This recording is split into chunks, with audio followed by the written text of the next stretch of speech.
সৰু তারা ফরাত বইতে গেলে তারা লগে যে পাশাপাশি করা লাগে রীতিমতো যুদ্ধ করা লাগে তারা লাগে কত ফার্ম ফটি মারা লাগে কত গিফট দেওয়া লাগে কত মায়েরও খাইন এই ফাঁসাফাঁসির লাগি ও নামতাও দিছি লিখিলাম ফারে ঘর ঘোরা তারপরেও তার নারিং বিরিং লিখতে চায় না তার আলসামি খালি আলসামি তাই দেখবা যে সুন্দর লেখা আর সব পারে তাই তারপরে তাই লিখতে চায় না গো তাইলে লইয়া আমি যে বিপদে আছে এখন আপনারা হোক্কা বাচ্চারেন তারা আপনার কিলা ফরেন আমার তো মাথা মগজ নষ্ট হয়ে যায় আর কি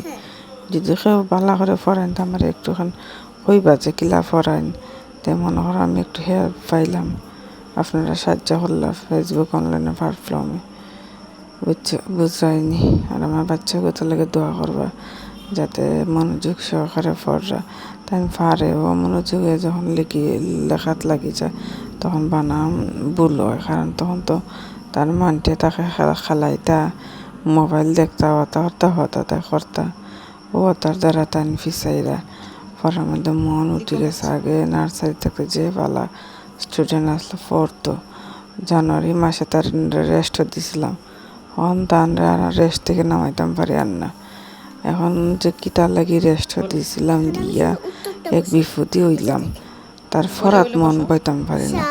কোনো বাগানিত গেলে মনো বাসা দেওয়ার পরে আর তাই পড়তে চান না স্কুলে যেতে চান না ইটা কি জাতীয় অভ্যাস এখন হুরুতা মানুষ বুঝন না একবার বকলে একবার মারলেও নিজেরা খারাপ লাগে বাচ্চাই গুতের মারছি হতা আবার ফরা না পারলেও রাগ উঠে যায় আমার বাচ্চাগু কিতা লাগে পড়া পারতো না সব বাচ্চা তো পড়া পারেন তাইও পড়া পারেন কিন্তু তান হচ্ছে ধৈর্য কম তাই কত সুন্দর করে লেখরা দেখায়নি কত সুন্দর বড় মানুষের মতো